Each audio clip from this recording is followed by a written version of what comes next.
July 9th, 2022. Halfcast 323, episode 323.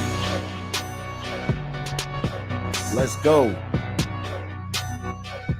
Of course, I have a few things to share with you guys. An evening of reflection. Shall we?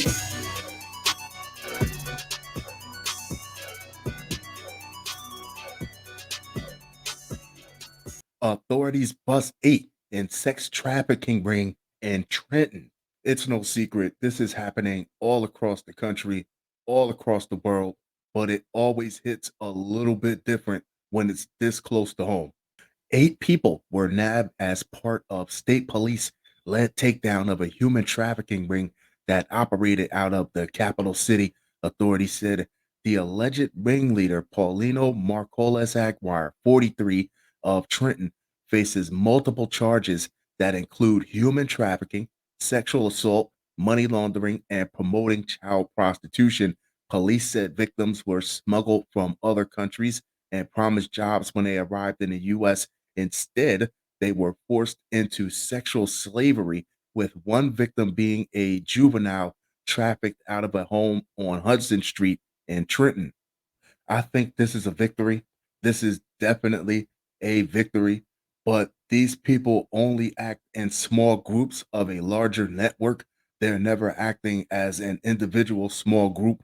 She was also forced to prostitute herself out in Asbury Park before being moved to the capital city. Authorities said police armed with search warrants raided the home and found 2 female victims, one brought over from Mexico who was told she'd be working at a restaurant, along with alleged perps Danielle Bonito Camara, 55, and Edie Villeda Estrada, 39, both of Trenton.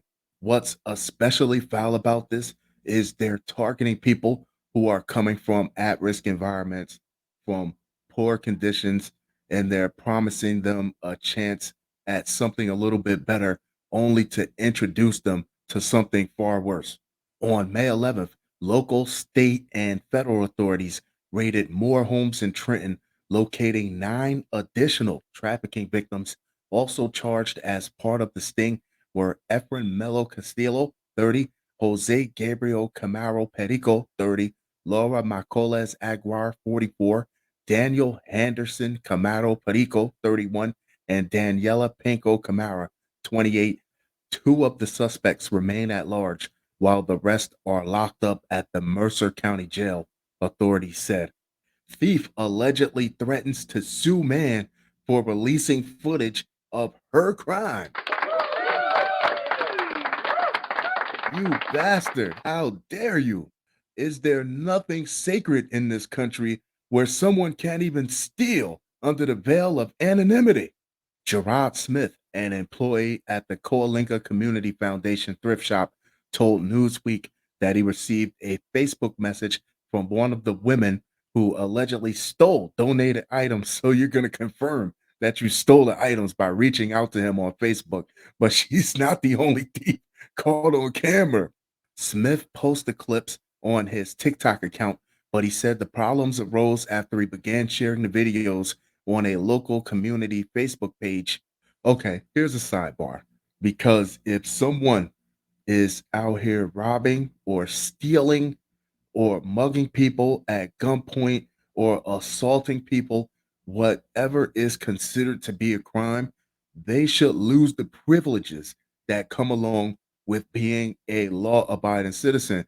So, in this case, for someone to record a perpetrator for legal purposes or to shame them and to possibly just stop stealing altogether, for someone to take a gun away from someone who is trying to mug him at a gas station, for someone to kill someone fending off an attacker in his own storefront in self defense. They should not fear persecution for protecting their person or their property.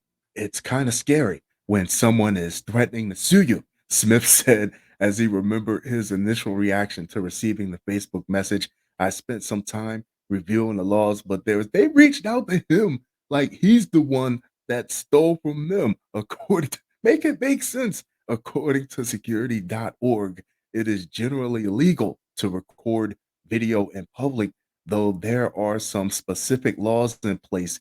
In California, it is illegal for anyone to make a video recording of communications that are considered confidential. The organization stated it's illegal to steal from stores.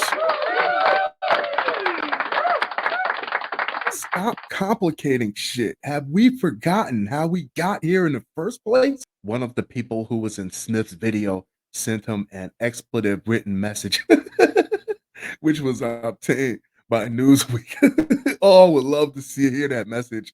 I have saved these, showed them to a lawyer, and I don't think you have my permission to make TikTok videos of me. I don't think this person has a lawyer. If you're stealing from outside a thrift shop of me, I'm going to do the most to you because ever since you started working there, that place has went extremely downhill. The message read in part. Smith said two other people have threatened to sue him. A woman confronted him outside the store, and a man sent him a message via Facebook. However, he unsent it before Smith was able to take a screenshot of the message. While the store installed security cameras about 3 years ago, Smith said people have taken donations from outside the store long before that. Despite the threat, Smith said his coworkers feel the same way he does. He said he and staff members are willing to help those in need, but the people who have allegedly stolen donations from outside of the store are not welcome inside the establishment. Fair enough.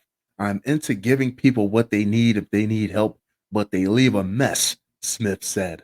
Don't fall for the head fake, buddy, because what lawyer is going to take a case when they tell him that they got caught on camera stealing donations from outside of a thrift store?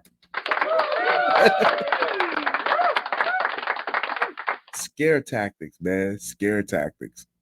86-year-old man accused of killing wife dies while awaiting trial. That's one way to beat a murder case. An 86-year-old man accused of killing his wife in Mission Viejo has died while in custody, authorities said Friday. The criminal proceedings against William Wiley were suspended in March because he was unable to assist in his defense. Wiley died June 22nd, according to one of his defense attorneys. How's my defense? How's it looking that I might just beat this case? It's looking pretty damn bad. Yeah, I'm gonna go on ahead and check out then.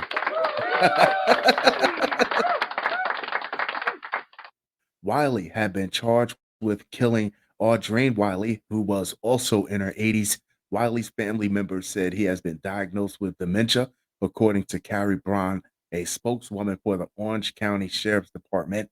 Deputies were called to a residence in the 28,000 block of Villa Arriaga in the gated Costa del Sol retirement community about 1 p.m. March 15th regarding the death of the victim, Braun said. Scammers threaten New York City restaurants with flood of bad reviews unless they get gift cards. Oh, gift cards make the world go round. Pandemic ravaged restaurants in New York City, some of which still struggling through staffing shortages, have a new complication to face as an extortion scam from international blackmailers is hitting local eateries where it hurts the most, their reputations. Earlier in the week, popular East Village vegan restaurant Avant Garden, clever name, suddenly started seeing multiple one-star reviews pop up online. That set off red flags for their marketing director, Jason Luttrell. For us, we enjoy almost 500 positive reviews, and we don't get one-star reviews very often at all. So when we see this consistently, we start to get worried and frustrated, Luttrell said. Consistent bad reviews can be very damaging to a bar or a restaurant. To just have a random influx of all one-star reviews is a little bit too on the nose. But the bad review kept on coming in, and then the ransom emails around. They demanded money and online gift cards to remove the negative posts. This is wild to me because even though they're not physically holding the restaurant hostage, they're attacking the first impression, their reviews, they're attacking the appearance of the restaurant. They were saying, "We are from India. We are very poor. Send us a $75 Google gift card. We get $50 of that, and that feeds us for 3 weeks," said Latrell. So our first thought was, "Oh, maybe this is real and we want to be empathetic and maybe we can help these people." And then it started to be transactional and clearly very coordinated and dispassionate to a certain degree. Avant Garden did some digging and realized the same accounts posting on their page appeared to be also targeting other NYC restaurants and beyond. You can actually see the individual that left the review and where they left the review. And we were like, wait a second, they're doing a lot of traveling. They have left 4 1-star reviews in 4 cities, states, and countries in the last 4 days. Wow. A Google spokesperson told NBC New York that they are actively investigating the case, saying our policies clearly state reviews must be based on real experience. Yeah, like they're going to listen to you. They're not going to listen. That's the whole point of committing crimes. You know what's wrong. You don't care.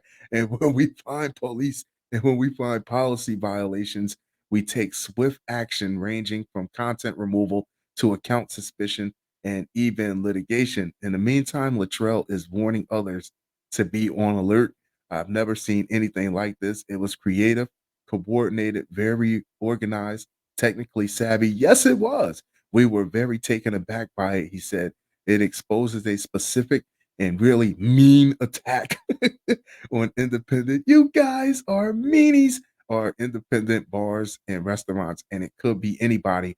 This kind of thing is really impactful. The restaurant has not contacted police and are awaiting action from Google. So far, the negative reviews have not yet lowered their overall rating. Fun show. Fun show. Fun show. That being said, I'm going to wrap this one up, but I'll be sure to talk to you guys very, very soon. Adios.